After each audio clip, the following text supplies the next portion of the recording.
this is a big financial burden too. I know the UN is going to pay, $6,000 a person, but after that $6,000 is over with, I mean, this is going to come on the backs of the states and these cities. Like I know, they want to take them. They want to put 10,000 or what is it, 2,000 in Pontiac. Yeah. Pontiac is a city that's already just went through a receivership and already has some hardships.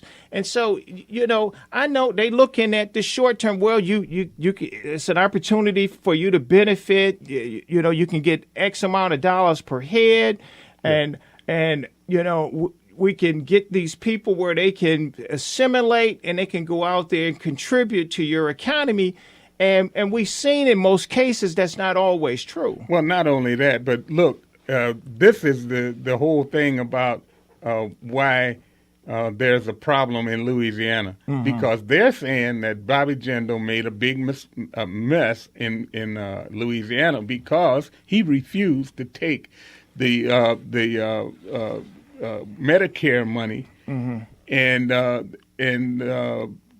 the Obamacare, the subsidies. Yes, and so but Louisiana we see that the Obamacare is starting to collapse. Yeah, so they're going to have to subsidize that even more. Yeah, but the thing is that those subsidies only last for a certain amount of years, and then after that, you're on your own with all of that debt without any subsidy. Yes, but the other thing, and that's something to point out right there. This is the same thing that they're doing. Don't have a unlimited checkbook like the federal government. They can just throw debt. So these refugees that are coming in, there's a subsidy that'll be there for a while, but after that, then the state is going to be responsible for that. They're going to have to take on that. They're going to have to take on that burden. That's why I say that's temporary. So you get the $6,000, you have a few dollars. Now you house them, and they can qualify. Under refugee status, they qualify for all your social programs. Again, that's another burden. You already have enough people on social programs and here. Your schools are, and now again, like you said, with the schools. But see, here's the important thing. What I said about the schools being overcrowded. Yes. See, the Muslims take their kids and put them in Muslim schools a lot of times. They want that Muslim education for their kids. So this right there keeps them from assimilating into because they are not going to take the secular teaching. They want their children to be taught in the Muslim way. So now you'll get Muslims that will fund these schools and stuff like that. But what you're doing is that's a good point, because Saudi Arabia said that because of this mass migration is going to Europe, that they are going to build 100 mosques. Yep.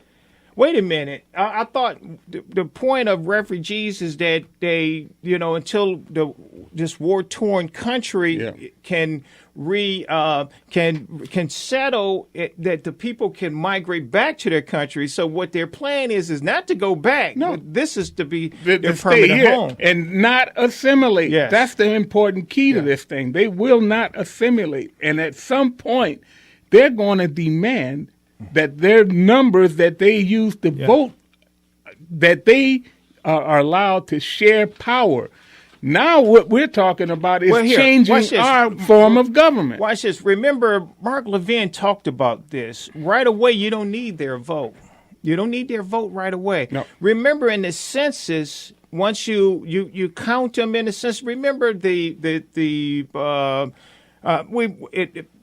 had something. Remember that the Democrats, they wanted to count their former slaves. They wanted to count them, but they didn't want to give them the vote. Exactly. Now, of course, this is the Democrat Party that were the party that protected that institution, and then they didn't want to give but then they wanted to count them in the census, so that they could send more representatives to Washington, D.C. And so they came to this agreement with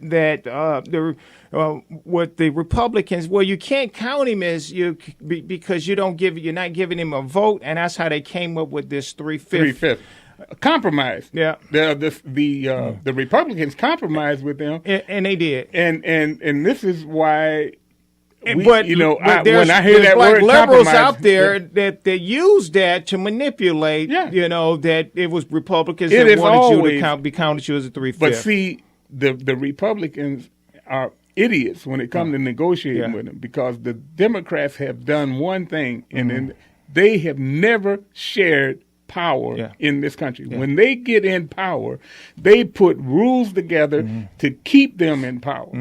And they get these rulings like the civil rights ruling, where Johnson told you going into it that we'll have these folks voting for us for the next 200 years. Yeah. What he meant was we're going to be in power, and their vote is going to be our vote.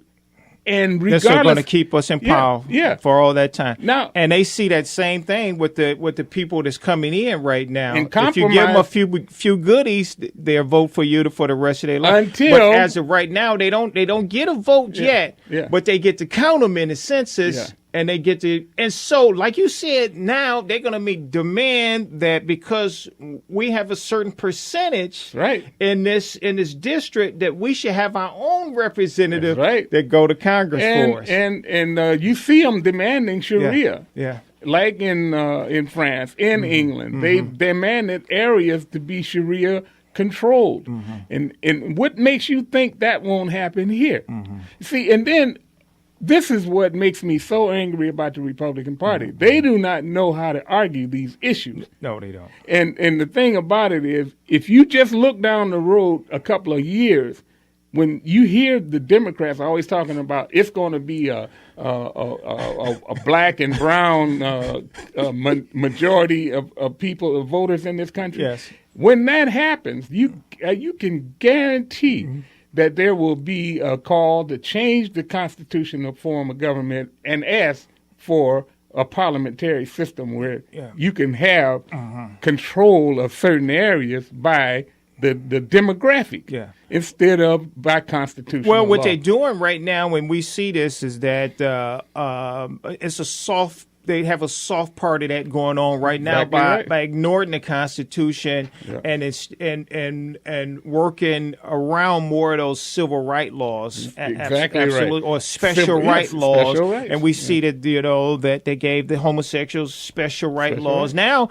we see a new group out of this homosexual group called transgenders, and now they spin it off into they want their own bathrooms and males want to go in the women bathrooms. They had a big fight in Texas about this. That males wanted to, so they shouldn't. Now they don't want separate their own. So get your own third bathroom. So now I noticed that me and my wife went to a restaurant. Now a restaurant that we went into, a popular restaurant that used to have a male and female restroom, now are going to a gender neutral. And now think about this. Look at the argument that's going on within the Republican Party. You've got people in the Republican Party actually calling Donald Trump a fascist. And they're just giving the ammunition to the other side for them to paint all of the candidates in the Republican Party as being out of just because they are dedicated to making America bringing America back to our constitutional values. See, they're willing to trash this Constitution that we have. The Democrats are. They're willing to trash it completely and get rid of it and go to these civil rights laws, these special rights laws and stuff like that, instead of having some kind of control. Now, maybe next week I'm gonna go some of the constitutions that are in the Islamic countries, like the Gulf states that won't accept none of these Syrian refugees. You ought to see what their constitution stipulates. First thing is that the president of that country has to be Muslim. That's what it is in Syria. And so, wait a minute. So when Dr. Carson, they found this to be extreme, said that they asked him, can a Muslim be a? Well, he said, well, I don't think it's compatible with their faith. That's right. And that's all basically he said. And I don't think that it's compatible with our Constitution exactly either. Right. But and I so believe that Christianity is absolutely because the founders, everything was founded around that concept that this is a nation.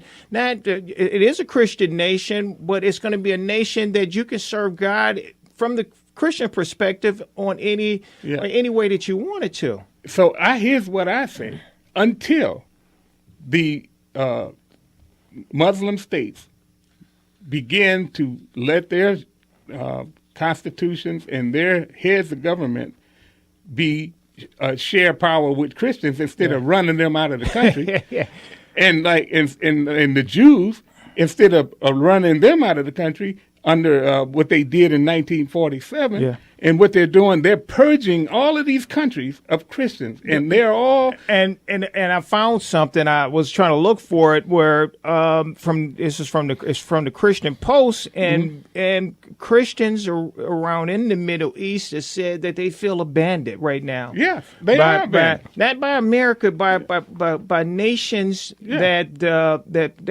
support and believe in and have a foundation of Christianity. They're not supporting them. And until the UN allows those Christians to be unencumbered in these refugee camps, we don't take they don't want to go into these refugee camps because they're intimidated. They are intimidated because majority of them are Muslims there, and they are intimidated. But you see, we are taking the word of the UN to vet these people out of these refugee camps, and Obama is the biggest lying president that we've ever had in this country, because of the fact that he keeps saying that this is a rigorous vetting process, because they asked him a lot of questions. The question that I would ask him is, why won't you stay in your country and fight for your